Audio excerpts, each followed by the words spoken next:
வணக்கம் நண்பர்களே. இன்னைக்கு நம்ம எதை பற்றி பார்க்குறோம் அப்படின்னா, இயற்கையான பொருட்களை வச்சு நோய் எதிர்ப்பு சக்தியை எவ்வாறு அதிகரிக்கலாம் அப்படின்னு சொல்லிட்டு பார்க்கலாம். அதுக்கு முன்னாடி இந்த வீடியோ உங்களுக்கு பிடிச்சிருந்ததுன்னா சப்ஸ்கிரைப் பண்ணிக்கிங்க, உங்கள் ஃப்ரெண்ட்ஸ்க்கு ஷேர் பண்ணுங்கள். நம்மளோட நோய் எதிர்ப்பு சக்தியை பராமரிக்கிறதுக்கும் அதிகரிக்கிறதுக்கும் உணவு ஒரு முக்கிய பங்காக இருக்குது. ஆன்டி ஆக்சிடென்ட்ஸ் நிறைந்த ஃப்ரெஷ் பழங்கள் மற்றும் காய்கறிகள் போன்ற சில உணவுகள் நோய்களிலிருந்து நம்மளை பாதுகாக்க ஒரு காவலாளிகள் போல செயல்படுது. சிறப்பான நோய் எதிர்ப்பு சக்தி மற்றும் வாழ்க்கை முறையை பெறுறதுக்கு இந்த வீடியோ நமக்கு பயனுள்ளதாக அமையும். ஃபஸ்ட்டு நம்ம எதை பற்றி பார்க்குறோம் அப்படின்னா, ஜிங்க் அதிகமுள்ள உணவுப் பொருட்கள். ஜிங்க் நோய் எதிர்ப்பு சக்திக்கு ரொம்பவே முக்கியமானது. இது எதுலையெல்லாம் இருக்குது அப்படின்னு சொல்லிட்டு பார்க்கலாம். நட்ஸு மற்றும் விதைகளில் அதிக அளவு ஜிங்க் சத்து இருக்குது. அதே போல் நண்டுகள், இறால் போன்ற கடல் இறைச்சிகளில் உணவுகள்லையும் அதிகமாக இருக்குது. சிவப்பு இறைச்சிகள், முட்டை வகைகளில் ஜிங்க் சத்து அதிகமாக இருக்குது. ஜிங்க் சத்து அதிகமாக இருக்கிற உணவுப் பொருட்களை நம்ம சாப்பிட்டுட்டு வந்தோம் அப்படின்னா நம்மளோட நோய் எதிர்ப்பு சக்தி கணிசமாக உயரும். அடுத்தது விட்டமின் இ. விட்டமின் இ எதுலையெல்லாம் இருக்குது அப்படின்னு சொல்லிட்டு பார்த்தோம் அப்படின்னா, பாதாம், வேர்க்கடலை, நட்ஸ் வகைகள் எல்லாத்துலேயுமே விட்டமின் இ இருக்குது. அதே போல் சூரியகாந்தி விதைகளில் அதிக அளவு விட்டமின் இ இருக்குது. இது நமக்கு எண்ணெய் வடிவத்தில் கிடைக்கும். சோயா எண்ணெய்கள்லையும் வெஜிடபிள்ஸ் ஆயிலையும் விட்டமின் இ அதிகமாக இருக்குது. இது நம்ம எடுத்துக்கிட்டோம் அப்படின்னு சொல்லி பார்த்தோம் அப்படின்னா நம்மளோட நோய் எதிர்ப்பு சக்திக்கு ரொம்பவே பயன்படுற ஒரு உணவுப் பொருளாக அமையுது. அதுக்கப்புறம் ப்ரோபயாட்டிக்ஸான உணவுப் பொருட்கள். பால் சார்ந்த உணவுப் பொருட்கள் தான் ப்ரோபயாட்டிக்ஸ் அப்படின்னு சொல்கிறோம். பால், சீஸ், தயிர், பால் பவுடர், சோயா பால், அப்புறம் அதோட தயாரிப்புகள், இது எல்லாமே ப்ரோபயாட்டிக்ஸான உணவுப் பொருட்கள் அப்படின்னு சொல்கிறோம். இது நம்மளோட நோய் எதிர்ப்பு மண்டலத்தை வெகுவாகவே உயர்த்தும். அப்புறம் ஒமேகா 3 கொழுப்பு அமிலங்கள். ஒமேகா 3 ஃபேட்டி ஆசிட்ஸ் நம்ம நோய் எதிர்ப்பு மண்டலத்துக்கு மட்டுமல்லாமல் மன அழுத்தத்தை குறைக்கிறதுக்கும் பயன்படுது. இது எதில் அதிகமாக இருக்குது அப்படின்னா, மீன் வகைகளில் அதிகமாக இருக்குது. சால்மன் ஃபிஷ்லாம் இந்த ஒமேகா 3 ஃபேட்டி ஆசிட்ஸ் அதிகமாக இருக்குது. இதெல்லாம் கிடைக்கலைன்னா கூட பரவாயில்ல, நமக்கு ஏரிகளில், குளங்களில், குட்டைகளில் கிடைக்கிற மீன்களில் கூட இந்த ஒமேகா 3 ஃபேட்டி ஆசிட்ஸ் கண்டிப்பாக இருக்கும்.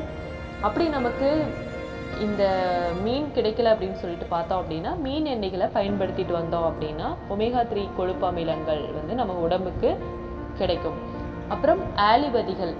ஆலி விதைகள் அப்படிங்கிறது கடையில் கிடைக்குது.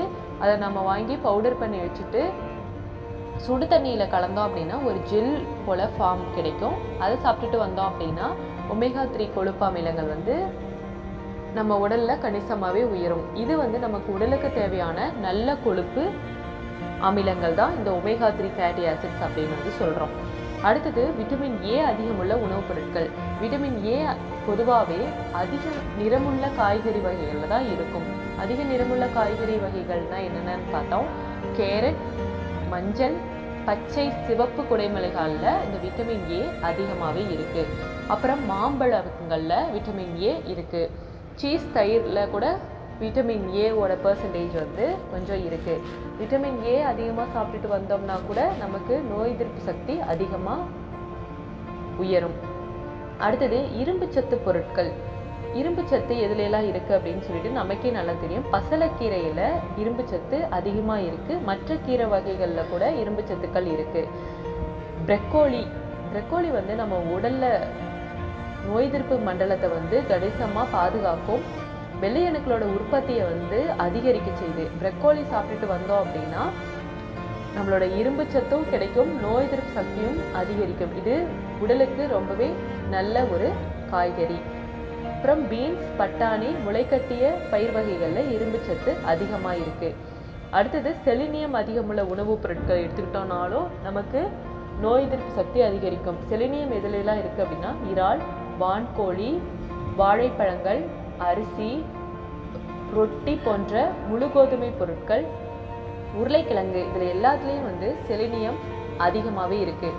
இப்போ நம்ம பார்த்த எல்லாத்தையும் எடுத்துக்கிட்டு வந்தோம் அப்படின்னா கண்டிப்பாக நமக்கு நோய் எதிர்ப்பு சக்தி அதிகரிக்கும்.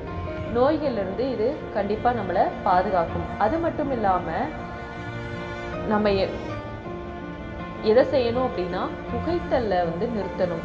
புகைப்பிடிச்சிட்டு வந்தீங்கன்னா அதை கண்டிப்பாக நீங்கள் நிறுத்திடணும். உடற்பயிற்சி மேற்கொள்ளணும். நோய் எதிர்ப்பு சக்தி அப்படி அதிகரிக்கணும் அப்படின்னா ஏதாவது ஒரு உடற்பயிற்சி நம்ம செய்யணும். அது வந்து 30 நிமிட சுறுசுறுப்பான நடையாக இருக்கலாம், இல்லைன்னா சைக்கிள் ஓட்டுதல், அப்புறம் குழந்தைகள் அல்லது செல்ல பிராணிகளோட விளையாடுறது, அதுக்கப்புறம் டான்ஸ் பண்ணலாம், யோகாசனம் செய்யலாம். இது ஏதாவது ஒரு உடற்பயிற்சியை நம்ம செஞ்சுட்டு வந்தோம்னா நோய் எதிர்ப்பு சக்திக்கு அது ரொம்பவே அவசியமாக அமையும். அதுக்கப்புறம் மன அழுத்தமும் நோய் எதிர்ப்பு சக்தியும் எப்படி இருக்குது அப்படின்னு சொல்லிட்டு பார்க்கலாம். மன அழுத்தம் வந்து நோய் எதிர்ப்பு சக்தியை கண்டிப்பாக செயலிழப்பு செஞ்சிடும். மன அழுத்தம் இருந்துச்சு அப்படின்னா நோய் எதிர்ப்பு சக்தி வந்து கண்டிப்பாக அது குறைச்சிட்டே வரும். உங்களுக்கு நோய் வந்து ஈஸியாக அஃபெக்ட் ஆயிடும். அதுக்கு என்ன பண்ணணும் அப்படின்னா நீங்கள் வந்து தியானம் செய்யணும், ஓய்வு, அப்புறம் யோகாசன உதவியோட உங்களோட மன அழுத்தத்தை நீங்கள் கண்டிப்பாக குறைச்சி தான் ஆகணும். நோய் எதிர்ப்பு சக்திக்கு அடுத்த ஒரு முக்கியமானது என்னென்னா நல்ல தூக்கம். இரவு நேரத்தில் நல்ல தூக்கம் நமக்கு கிடைச்சிது அப்படின்னா நோய் எதிர்ப்பு சக்தி அதிகமாக இருக்கும். சாதாரண மனிதன் வந்து 7 முதல் 10 மணி நேரம் தூக்கம் வந்து அவசியமானதாக இருக்குது. இந்த 7லிருந்து 10 மணி நேரம் தூங்கினா மட்டும்தான் நோய் எதிர்ப்பு சக்தி அஃபெக்ட் ஆகாமல் நல்லபடியாக இருக்கும். ஒருவேளை உங்களுக்கு இரவு நேரத்தில் தூங்க முடியல அப்படின்னா கூட அதை ஈடுபடுறதுக்காக கண்டிப்பாக நீங்கள் பகல் நேரத்தில் தூங்கணும். நோய் எதிர்ப்பு சக்திக்கு இன்னொரு முக்கியமானதாக இருக்கிறது யோகா. யோகாசனம் செஞ்சுட்டு வந்தோம் அப்படின்னா நோய் எதிர்ப்பு சக்தி அதிகரிக்கும். அந்த நோய் எதிர்ப்பு சக்தி அதிகரிக்கிறது மட்டும் இல்லாமல் செரிமான கோளாறுகள், சுவாச பிரச்சனை எதுவாக இருந்தாலும் நமக்கு தெரிஞ்ச மூச்சு பயிற்சி செஞ்சோம்னா கூட இது ரொம்பவே நல்ல பழக்கம்.